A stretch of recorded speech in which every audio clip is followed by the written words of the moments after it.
ঢাকা থেকে উত্তরবঙ্গের পথে যারা নিয়মিত যাতায়াত করেন তাদের কাছে সিরাজগঞ্জের হাটিকুমরুল নামটি নিশ্চয়ই খুবই পরিচিত। কারণ এটি শুধু একটি সাধারণ সড়ক কিংবা মোড় নয়, এটি উত্তর ও পশ্চিমাঞ্চলের সড়ক যোগাযোগের অন্যতম গুরুত্বপূর্ণ কেন্দ্র। ঢাকা থেকে উত্তরবঙ্গের দিকে যেতে হলে যমুনা সেতু পার হওয়ার পর যে গুরুত্বপূর্ণ সংযোগস্থলটি সামনে আসে সেটি হাটিকুমরুল। এই একটি পয়েন্ট থেকেই বিভিন্ন দিকে চলে গেছে ঢাকা রংপুর মহাসড়ক, ঢাকা রাজশাহী মহাসড়ক, ঢাকা পাবনা সড়ক সহ গুরুত্বপূর্ণ আঞ্চলিক মহাসড়ক। ফলে প্রতিদিন বিপুল সংখ্যক বাস, ট্রাক, কাভার্ড ভ্যান, পণ্যবাহী যান ও ব্যক্তিগত গাড়ির চাপ তৈরি হয় এই এলাকায়। আর এই অতিরিক্ত যানবাহনের চাপ কমিয়ে সড়ক যোগাযোগকে আরও দ্রুত, নিরাপদ ও আধুনিক করার লক্ষ্যেই এখানে নির্মাণ করা হচ্ছে আন্তর্জাতিক মানের একটি বড় ইন্টারচেঞ্জ।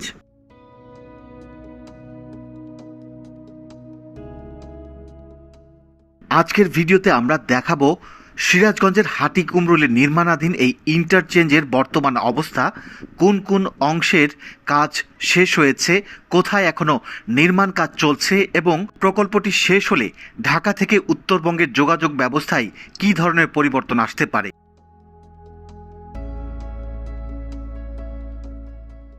ভিডিও শুরুতে স্মরণ করে দিতে চাই, প্রথমবারের মতো যে সকল দর্শক এই ভিডিওটি দেখছেন কিংবা যারা এখনও এই চ্যানেলটি সাবস্ক্রাইব করেননি তাদের প্রতি বিনীত অনুরোধ, দেশের মেগা প্রকল্পগুলোর নিয়মিত আপডেট এবং গঠনমূলক ভিডিও দেখতে টয়েস ব্লগ চ্যানেলটি সাবস্ক্রাইব করে বেল আইকনটি বাজিয়ে দিন। আপনাদের একটি লাইক ও কমেন্ট আমাদের আগামীর অনুপ্রেরণা।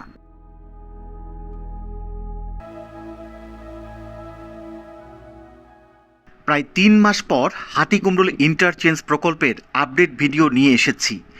বেশ কিছুদিন থেকে এই চ্যানেলের অনেক সম্মানিত দর্শক হাটিকুমরুলে ইন্টারচেঞ্জের ভিডিও দেখানোর অনুরোধ করছিলেন। প্রায় ৩ মাস পর হাটিকুমরুলে ইন্টারচেঞ্জ প্রকল্পের আপডেট ভিডিও নিয়ে এসেছি।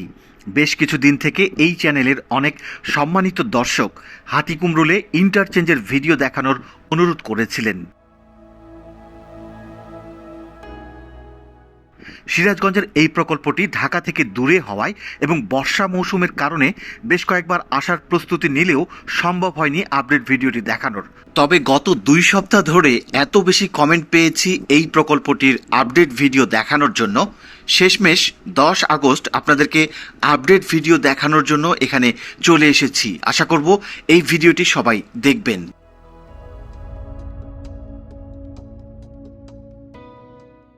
গত কয়েক বছর ধরে চলা এই বিশাল কর্মযজ্ঞ এখন তার চূড়ান্ত রূপ ধারণ করতে শুরু করেছে। উত্তর ও দক্ষিণাঞ্চলের 27টি জেলার প্রবেশপথ এই হাটিকুমরুল। প্রতিদিন যেখানে প্রায় 28 থেকে 30 হাজার যানবাহন চলাচল করে, সেই মোড়টি এখন আর গোলচত্বর নয়, বরং এটি একটি অত্যাধুনিক সিগন্যাল মুক্ত ইন্টারচেঞ্জ।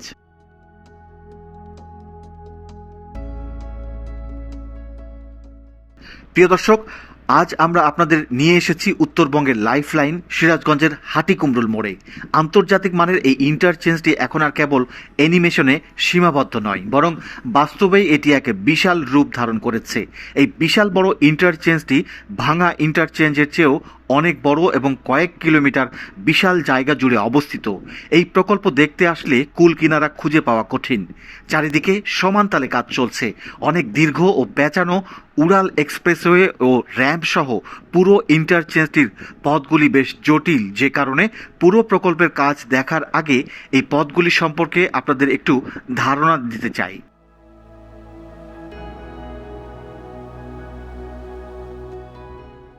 আজকের ভিডিওতে আমরা আপনাদের দেখাবো অ্যানিমেশনের সেই নকশা অনুযায়ী বর্তমানে ইন্টারচেঞ্জটির কোন দিকে কি কাজ চলছে এবং ঢাকা, রাজশাহী, বগুড়া ও পাবনা থেকে আসা যানবাহনগুলো ঠিক কোন পথ ব্যবহার করে গন্তব্যে পৌঁছাবে।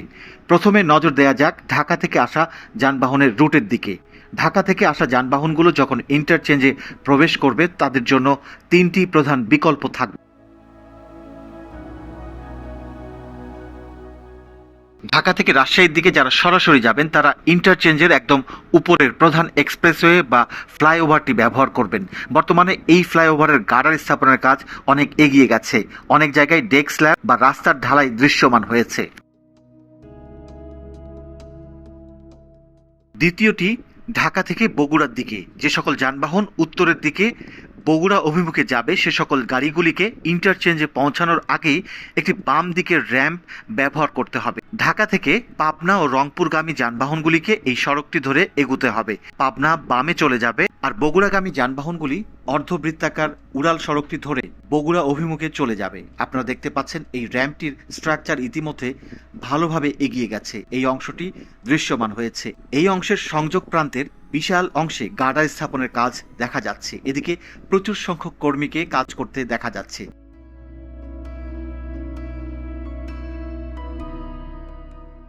তৃতীয় দিকটি পাবনার দিকে। পাবনা অভিমুখী গাড়িগুলিকে যেই উড়াল সড়কটি ব্যবহার করতে হবে তার বেশিরভাগ দৃশ্যমান হয়েছে। ঢাকা থেকে পাবনা হাতের বামের সড়কটি ধরে যেতে হবে। ঢাকা থেকে পাবনা অভিমুখী সড়কটির অনেকাংশে ঢালাইয়ের কাজ শেষ করা হয়েছে। ইন্টারচেঞ্জের মূল উড়াল সড়কটি প্রস্তুতির আগে সার্ভিস লেনটি আগেই প্রস্তুত করা হয়েছে। বর্তমানে সেটি দিয়ে সব ধরনের যানবাহনগুলি চলাচল করছে। ঢাকা থেকে পাবনাগামী যানবাহনের পাশাপাশি রাজশাহীগামী যানবাহনগুলি সাময়িকভাবে এই পথ দিয়ে চলাচল করছে।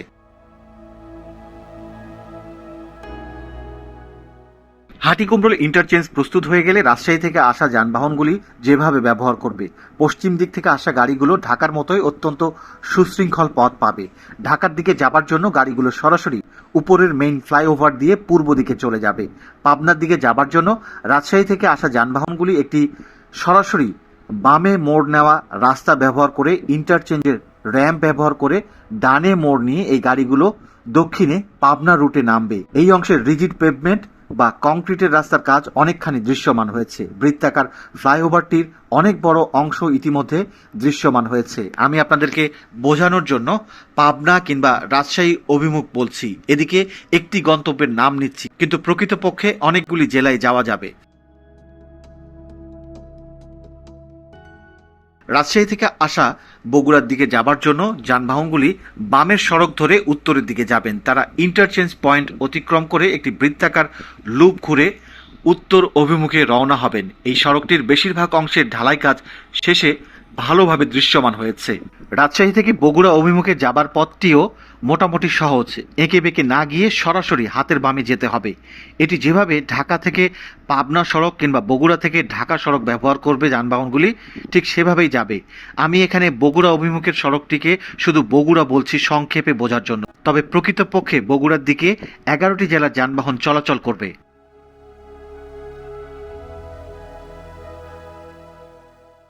বিশাল এই ইন্টারচেঞ্জটির চারটি দিকের যানবাহনগুলি চারদিকে কিভাবে যাবে তার পুরো পথটি দেখানো হচ্ছে। ইতিমধ্যে দুটি দিক ঢাকা ও রাজশাহী অভিমুখের যানবাহনগুলির গন্তব্য নিয়ে আলোচনা করেছি। এবার বাকি আছে বগুড়া ও পাবনার দিক থেকে আসা পথগুলি আপনাদেরকে দেখাবো। এবার বগুড়ার দিক থেকে আসা যানবাহনের গন্তব্য পথ দেখাবো।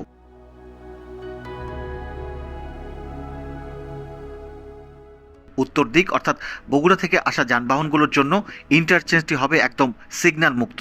পঞ্চগড়, ঠাকুরগাঁ, দিনাজপুর, নীলফামারী, রংপুর, লালমনিরহাট, কুড়িগ্রাম, গাইবান্ধা, জয়পুরহাট, নওগাঁ ও বগুড়া জেলার যানবাহনগুলোই উত্তর প্রান্ত থেকে পূর্ব দিকে ঢাকার দিকে যাবার সময় বাম পাশের সড়কটি ব্যবহার করবে। বর্তমানে এই সড়কটি প্রস্তুত হয়ে গেছে এবং সাময়িকভাবে উল্টো পথের জন্য ব্যবহার হচ্ছে। এই সড়কটি ঢাকার দিকে যাবার জন্য ব্যবহার করা হবে ইন্টারচেঞ্জটি পুরোপুরি প্রস্তুত হয়ে গেলে। আপাতত এটি এখন ঢাকা থেকে আসা 11টি জেলার যানবাহন উত্তরাঞ্চলের প্রবেশের জন্য ব্যবহার করছে, আর ঢাকায় যাবার জন্য নিচের সার্ভিস লেনটি সাময়িকভাবে ব্যবহার হচ্ছে বর্তমানে।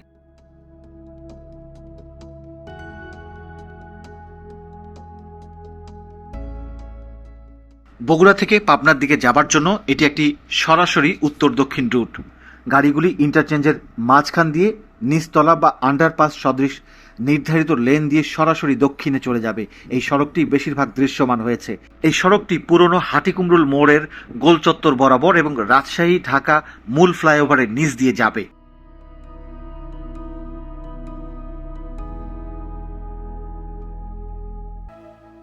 বগুড়া থেকে রাজশাহীর দিকে যাবার পথটি সবচেয়ে জটিল, যদিও রাজশাহী থেকে বগুড়া অভিমুখে যাবার জন্য বামের একটি ফ্লাইওভার দিয়ে সহজে যাওয়া যায়, কিন্তু বগুড়া থেকে রাজশাহী যাবার পথটি যেহেতু ডানে, এজন্য এই পথটি খুব জটিলভাবে তৈরি করা হচ্ছে। রংপুর পাবনা সড়ক দিয়ে গিয়ে ইন্টারচেঞ্জের মাঝখানে গড়ে তোলা ইউ লুপ ব্যবহার করে গাড়িটি ঢাকা রাজশাহী অভিমুখী সড়কে উঠে যাবে। এখান থেকে লুপ ব্যবহার করে পশ্চিম দিকে যাওয়ার পথটি এখন তৈরির চূড়ান্ত পর্যায়ে রয়েছে। এই লুপটির জন্য ইন্টারচেঞ্জটি দেখতে দৃষ্টিনন্দন হয়ে উঠেছে। একইভাবে এই পথের মতো লুপ অনুসরণ করে পাবনা থেকে আসা যানবাহনগুলি ঢাকার দিকে যাবে। লুপ দুটির বেশিরভাগ উড়াল অংশে ঢালাই শেষে দৃশ্যমান হয়েছে।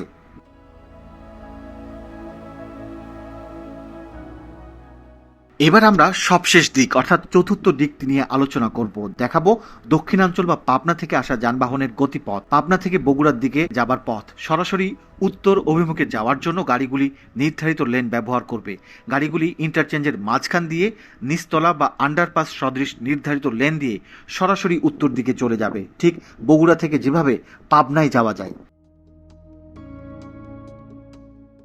পাবনা থেকে রাজশাহীর দিকে যাওয়া সবচেয়ে সহজ। পাবনা থেকে এসে বামে মোড় নিয়ে সরাসরি পশ্চিম দিকে রাজশাহীর রাস্তায় উঠে যাবে। এই অংশের উড়াল সড়কের পুরো অংশ দৃশ্যমান। সড়কটির বেশিরভাগ অংশে আরসিসি ঢালাই সম্পন্ন হয়েছে। পাবনা থেকে রাজশাহী এবং ঢাকা থেকে রাজশাহীগামী যানবাহনগুলি এখন সাময়িকভাবে নিচের সার্ভিস লেনের সড়কটি ব্যবহার করছে। পাবনা থেকে ঢাকার দিকে যাবার জন্য ইন্টারচেঞ্জটিতে সবচেয়ে জটিল পথ অতিক্রম করতে হবে। ইন্টারচেঞ্জের মাঝখানে গড়ে তোলা ইউ লুপ ব্যবহার করে পাবনা থেকে আসা গাড়িগুলি রাজশাহী থেকে ঢাকা অভিমুখী সড়কে উঠে যাবে। এই লুপটির উড়াল অংশ ঢালাই শেষে পুরোপুরি দৃশ্যমান হয়ে উঠেছে।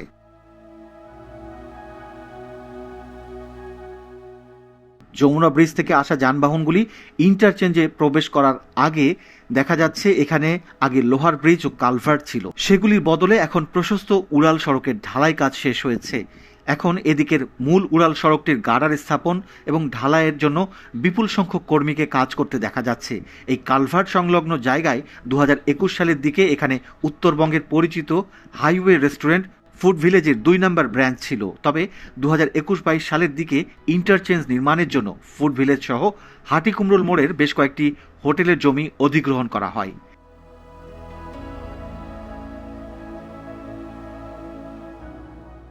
গেল 3 মাসে এই প্রকল্পের কাজ ভালোই এগিয়ে গেছে। ইন্টারচেঞ্জের প্রধান অংশ বা মেইন ফ্লাইওভারের কাজ পুরো দমে চলছে। বেশ কিছু জায়গায় রড বাইন্ডিং বা শাটারিং এর কাজ দৃশ্যমান। ফ্লাইওভারের কাঠামোর নিচে মাটির লেভেলে আর্থ ফিলিং বা মাটি ভরাট এবং সমান করার কাজ চলছে। এখানে সার্ভিস রোড বা অ্যাপ্রোচ রোড তৈরি করা হবে। এছাড়া পিলারের ক্যাপগুলোর নিখুঁত ফিনিশিংয়ের কাজও এখানে লক্ষ্য করা যাচ্ছে। পুরো প্রকল্প এলাকায় বিশাল বিশাল কংক্রিটের গার্ডার সারিবদ্ধভাবে রাখা হয়েছে। ক্রেন এবং অন্যান্য ভারী যন্ত্রপাতির সাহায্যে এই গার্ডারগুলোকে পিলারের উপর স্থাপন করা হচ্ছে। ইঞ্জিনিয়ার এবং নির্মাণ শ্রমিকদের নিরলস পরিশ্রমে এই বিশাল অবকাঠামোটি এখন দৃশ্যমান রূপ নিচ্ছে। এই ইন্টারচেঞ্জটি প্রস্তুতির ফলে মূল হাটিকুমরুল গোল চত্বরটি এখন আর নেই।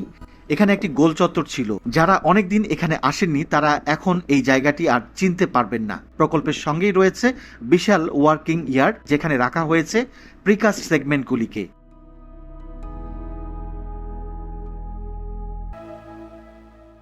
এই ইন্টারচেঞ্জটি হবে আন্তর্জাতিক মানের। এজন্য এখানে শুধু সড়ক অবকাঠামো নয়, সঙ্গে থাকবে হাইওয়ে রেস্ট এরিয়া, যেখানে অনেকগুলি রেস্টুরেন্ট ও বাস বে থাকবে, যেখানে একসঙ্গে অনেকগুলি দূরপাল্লার বাস দাঁড়াতে পারবে। ইন্টারচেঞ্জ নির্মাণের পাশাপাশি আন্তর্জাতিক মানের হাইওয়ে রেস্ট এরিয়া নির্মাণের কাজও চলমান রয়েছে।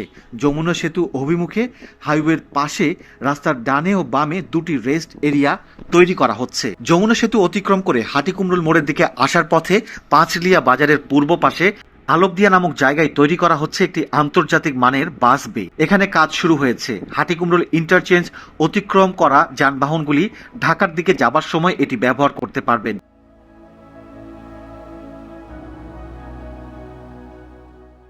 এই রেস্ট এরিয়া থেকে হাটিকুমরুল অভিমুখে যাবার সময় 2 কিলোমিটার পরে দেখা যাবে আরেকটি রেস্ট এরিয়া। এটি অনেকটাই দৃশ্যমান। এখানে ভবনও প্রস্তুত করা হয়েছে। বাস বেও চোখে পড়ে। আনুষঙ্গিক আরও কিছু কাজ শেষ হলে এটির ব্যবহার করা সম্ভব হবে। ঢাকা থেকে আসা যানবাহনগুলি এখানে রেস্ট নেওয়ার জন্য দাঁড়াতে পারবে। এখান থেকে আধা কিলোমিটার দূরেই হলো হাটিকুমরুল ইন্টারচেঞ্জ। রেস্ট শেষে যানবাহনগুলি পাবনা, রাজশাহী ও বগুড়া অভিমুখে যাবার জন্য হাটিকুমরুল ইন্টারচেঞ্জ ব্যবহার করবে। আমরা বাহির বাহিরের দেশে হাইওয়ের পাশে বিশাল বিশাল রেস্ট এরিয়া দেখেছি, যেখানে ফ্রেশ হওয়ার জন্য শাওয়ার থেকে শুরু করে সব ধরনের সুবিধা থাকে। তবে আমার জানা মতে আন্তর্জাতিক মানের এ ধরনের রেস্ট এরিয়া বাংলাদেশে কোথাও এখনো গড়ে ওঠেনি। শুধু অবকাঠামোগত উন্নয়নই নয়, এখানে সবুজায়ন ও প্রকৃতির সঙ্গে মিতালি করে জলাধার সহ আধুনিক সব অনুষঙ্গ থাকবে, যা বদলে দিবে পুরো এলাকাকে। সেই সঙ্গে দেশের মানুষের কাছে তুলে ধরবে ইন্টারচেঞ্জের প্রকৃত প্রতিচ্ছবি।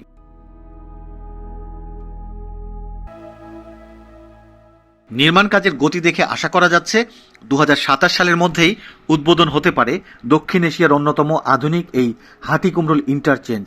190 কিলোমিটার দীর্ঘ ঢাকা রংপুর 4 লেন তথা 6 লেন মহাসড়কের হৃৎপিণ্ড হল এই ইন্টারচেঞ্জ। এটি চালু হলে যমুনা সেতু পার হয়ে উত্তরবঙ্গগামী যানবাহনকে আর কোনো সিগন্যাল বা গোল চত্বরের যানজটে পড়তে হবে না। ঢাকা থেকে রংপুর কিংবা রাজশাহী থেকে পাবনা প্রতিটি রুট হবে নিরবিচ্ছিন্ন এবং সিগন্যাল মুক্ত। এই মেগা প্রকল্পটি কেবল যাতায়াতের সময় 2 থেকে 3 ঘন্টা কমিয়ে আনবে না, বরং জ্বালানি সাশ্রয় ও সড়ক দুর্ঘটনা রোধে রাখবে যুগান্তকারী ভূমিকা।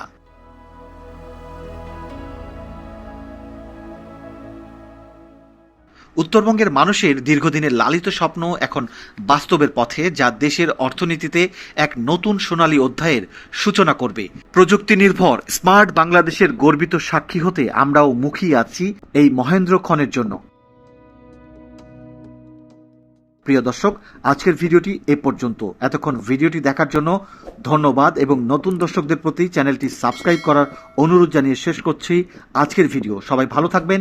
আল্লাহ হাফেজ।